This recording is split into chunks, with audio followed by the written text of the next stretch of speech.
দেখো এই ফর্মটি ফিল আপ করার জন্য প্রথমত নেম অফ দ্য অ্যাপ্লিকেন্ট এই জায়গাটাই করে তোমার নাম পুরোপুরি বড় হাতে লিখতে হবে।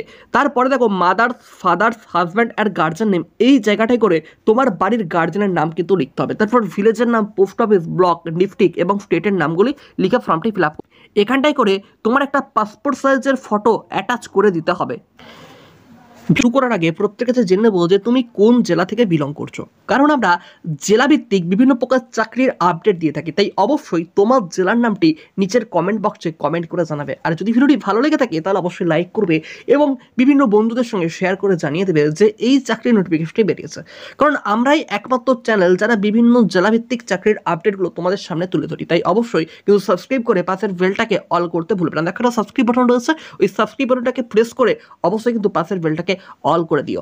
এবার দেখো তুমি কি আলিপুরদুয়ার থেকে রয়েছো, তাহলে তুমি অবশ্যই তোমার জেলার নাম আলিপুরদুয়ার সেটা নিচের কমেন্টে জানাবে। তুমি কি বাঁকুড়া থেকে রয়েছো, তাহলে তুমি বাঁকুড়াটা জানিয়ে যাবে। পশ্চিম বর্ধমান, পূর্ব বর্ধমান, বীরভূম, কোচবিহার, দক্ষিণ দিনাজপুর, দার্জিলিং, হুগলি, হাওড়া, জলপাইগুড়ি, ঝাড়গ্রাম, কালিম্পং, কলকাতা, মালদা, মুর্শিদাবাদ, নদিয়া, নর্থ 24 পরগনা, পশ্চিম মেদিনীপুর, পূর্ব মেদিনীপুর, পুরুলিয়া, সাউথ 24 পরগনা এবং উত্তর দিনাজপুর। তুমি যদি এই জেলাগুলোর অন্তর্গত হয়ে থাকো তাহলে তুমি অবশ্যই নিচের কমেন্ট বক্সে তোমার জেলার নামটি জানিয়ে যাও। আমরা জানি যে পশ্চিমবঙ্গে কিন্তু চাকরির অবস্থা অত্যন্ত শোচনীয় এবং সেই জায়গায় দাঁড়িয়ে একটি গভর্নমেন্ট চাকরি পাওয়া অত্যন্ত কঠিন ব্যাপার। এবং এখনও যদি আমরা আমাদেরকে চেঞ্জ না করি, আমরা যদি এখনও social media, Instagram, Facebook, YouTube এগুলোতে যদি সারাদিন রিলস দেখে এবং ফটো আপলোড করে কাটিয়ে দিই তাহলে কিন্তু আমাদেরকে আর কয়েকটা বছর পরে চরম দুর্দশায় ভুগতে হবে। আমরা ছোটো থেকেই স্বপ্ন দেখতাম যে একদিন বড় হয়ে চাকরি করে বাবা মার পাশে দাঁড়াবো, কিন্তু এই পশ্চিমবঙ্গে চাকরির যে কম্পিটিশন এবং চাকরির যে হাহাকার তার বাস্তবতা তোমরা নিশ্চয়ই প্রত্যেকেই বুঝতে পারছো। তাই প্রতিটা মুহূর্তে নিজেকে আপডেট রাখো, প্রতিটা মুহূর্তে দেখো কোথায় কোন চাকরির নোটিফিকেশন বেরিয়েছে, নয়তো কিন্তু তোমাকে জীবনে চরম দুর্দশা ভোগ করতে হবে। তো অবশ্যই প্রথম থেকে শেষ অবধি ভিডিওটি দেখতে থাকো এবং সঠিকভাবে ফর্মটি ফিল আপ করে নির্দিষ্ট ঠিকানায় জমা দিয়ে আসবে। এবং জমা দেওয়ার সাথে সাথে তোমাকে জানিয়ে দেওয়া হবে যে কত তারিখ থেকে তোমাদের পরীক্ষা শুরু হচ্ছে এবং তোমরা কীভাবে পরীক্ষিতে যাবে, কখন অ্যাডমিট কার্ড তোমাদের দেওয়া হবে এবং কীভাবে রিক্রুটমেন্ট প্রসেসটা কমপ্লিট করতে হবে। তার আগে আমি জানিয়ে দিচ্ছি তোমাদেরকে যাবতীয় ডিটেলস তোমরা কীভাবে ফর্ম ফিল আপ করে ফর্মটিকে সাবমিট করবে। দেখো প্রথমত নিয়োগ প্রক্রিয়া হবে, কিন্তু তোমাকে লেখা পরীক্ষা হবে, নেক্সট কম্পিউটার টেস্ট হবে, দেন তোমার ভাইভা হবে এবং দেন তোমার নথিপত্রটাকে যাচাই করে নেওয়া হবে। প্রতি মাসে কিন্তু 12,000 টাকা করে স্যালারি দেওয়া হবে। এটা তুমি পশ্চিমবঙ্গের যে কোনো জেলা থেকে আবেদন করতে পারবে।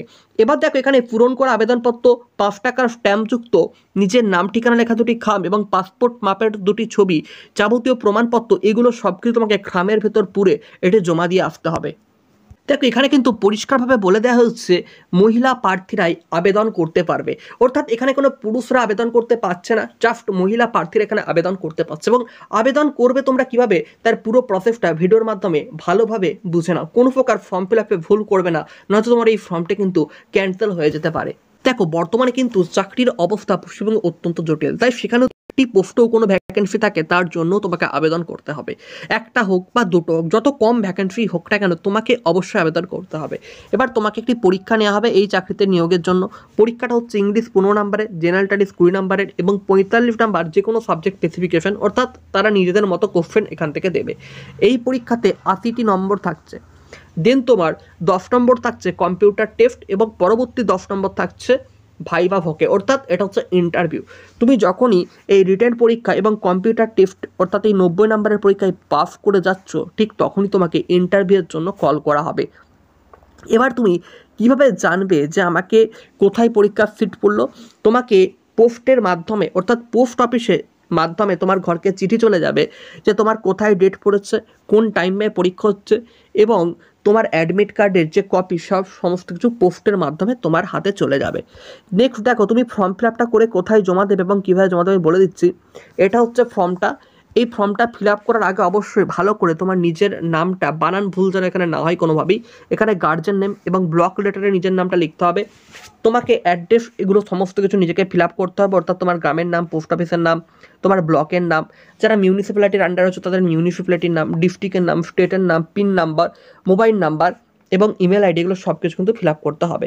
এবার দেখো প্রেজেন্ট অ্যাড্রেস, অর্থাৎ তুমি প্রেজেন্ট অ্যাড, মানে এখন বর্তমানে তুমি কোন অ্যাড্রেসে রয়েছে এটাও কিন্তু তোমাকে ফিল আপ করে জমা দিতে হবে। তারপর দেখো এবার এখানে কিন্তু বারবার বলেছে মাধ্যমিক পাস হতেই হবে, অর্থাৎ মাধ্যমিক পাস হলেই তুমি কিন্তু এটা ফিল আপ করতে পারছো। এবং তোমাকে অবশ্যই কোথাও ডিউটিরত অবস্থায় তুমি কোথাও 2 বছরে তো ডিউটি করেছো, তাহলে তোমার ওয়ার্ক এক্সপিরিয়েন্সটা এই জায়গাটায় করে লিখতে হবে যে আমার ওয়ার্ক এক্সপিরিয়েন্সটা কত দূর। এবার কোন এক্সামে তুমি পাস করেছো, যদি মাধ্যমিক হয় তাহলে এখানে মাধ্যমিক, যদি এইচএস হয় তাহলে এইচএস, তুমি যদি জিএনএম কোর্স করতে থাকো জিএনএম কোর্স। এবার নেক্সট তোমার এখানে কোন ইউনিভার্সিটি বা কোন বোর্ডের আন্ডারে তুমি পাস করেছো, কোন ইয়ারে পাস করেছো, টোটাল মার্কস কত ছিল, তার মধ্যে তুমি কত পেয়েছো, পার্সেন্টেজ মার্কসের সব কিছু এখানে ফিল আপ করতে হবে। তারপর দেখো ডিক্লারেশনের জায়গায় প্লেস, তোমার মানে কোন জায়গায় তুমি ফর্মটা ফিল আপ করলে সেই প্লেসটির নাম এবং ডেট, কত তারিখে ফর্মটি ফিল আপ করলে সেই ডেটটি দিতে হবে। তারপর এখানে তোমার পুরোপুরিভাবে নিজের ফুল সিগনেচারটা করতে হবে এবং এগুলো সব কিছু ফিল আপ করার পর তার সাথে তোমাকে অবশ্যই এজ প্রুফ, তোমার বার্থ সার্টিফিকেট বা অ্যাডমিট কার্ড, তোমার রেসিডেন্সিয়াল সার্টিফিকেট, তোমার কোয়ালিফিকেশান সার্টিফিকেট, তোমার এক্সপিরিয়েন্স সার্টিফিকেট, তোমার কাস্ট সার্টিফিকেট, এগুলোকে নিয়ে একটি খামের মাধ্যমে পুরে এবং সাথে যেই ফর্মটি, কোন ফর্মটি বলো তো, এই যে ফর্মটা প্রিন্ট আউট করবে এই ফর্মটাকে খামের মধ্যে পুরে এবং এই ডকুমেন্টসগুলোকে নিজের সিগনেচার করে, প্রতিটা ডকুমেন্টসের নিজের সিগনেচার থাকে, সেই ডকুমেন্টগুলো সিগনেচার করে খামের মধ্যে পুরে 31 তারিখের মধ্যে 31শে ডিসেম্বরের আগে অবধি তোমাকে জমা দিয়ে আসতে হবে। কোথায়? এখানে তো তোমার পুরো ঠিকানাটা লিখে দিয়েছে, applicant may be submitted at the drop box cape district child protection unit, অর্থাৎ জলপাইগুড়ির যে ডিস্ট্রিক্ট চাইল্ড প্রোটেকশন ইউনিট রয়েছে সেই বিল্ডিংয়ে গিয়ে যে ড্রপ বক্স বলে লেখা থাকবে সেই ড্রপ বক্স এইগুলো ফেলে আসতে হবে এবং ওখান থেকেই তোমাকে ওরা ইন্টারভিউয়ের জন্য বা তোমাকে পরীক্ষার জন্য সব কিছুর জন্য ওখান থেকে তোমাকে ওরা কল করে নেবে। যদি তুমি জিএনএম পাস করে থাকো তাহলে তুমি কিন্তু অগ্রাধিকার পাচ্ছ, জিএনএম পাস করে থাকলে তোমার আরও অগ্রাধিকার রয়েছে, অর্থাৎ তোমাকে বেতন হয়তো আরও বেশি দেওয়া হবে এবং তোমাকে অবশ্যই 2 বছর এক্সপিরিয়েন্স কিন্তু থাকা লাগবে এবং মাধ্যমিক পাস সাথে হতে হবে। হ্যাঁ, বয়স সীমাটা হচ্ছে কিন্তু 23 থেকে 40 বছর, এই 23 থেকে 40 বছর বয়সের মধ্যে তোমাকে থাকতে হবে। 23 থেকে 40-এর বাইরে যদি হয়ে যাও তাহলে তোমার হচ্ছে না, তুমি 20, 21, 22 হয়ে থাকো তাহলে কিন্তু তুমি ফর্ম ফিল আপ করতে পারবে না। তার জন্য অবশ্যই তোমাকে 23 থেকে 40 বছর বয়সের মধ্যে হতে হবে। এবং এই ফর্মটি তোমরা কোথায় পাবে, এই ফর্মটা কথা বলে দিচ্ছি, এই ফর্মটা তোমরা কোথায় পাবে আমি তাও বলে দিচ্ছি। আগে তোমরা ফর্ম ফিল আপ করো, তারপর তোমাদেরকে আমি বলে দেবো তোমরা কীভাবে কী করবে বা না করবে। তার জন্য অবশ্যই চ্যানেলটা সাবস্ক্রাইব করে রেখো। এই ফর্মটা আমরা আমাদের হোয়াটসঅ্যাপ গ্রুপে দিয়ে দেবো অথবা পিডিএফ করে আমরা কমেন্টের প্রথমেই ফর্মটিকে পাঠিয়ে দিচ্ছি। অবশ্যই তোমরা ওখান থেকে ফর্মটাকে ডাউনলোড করে নিও। ভিডিওটি এখানেই শেষ করলাম, নেক্সটে দেখা হচ্ছে একটি নতুন ভিডিওতে।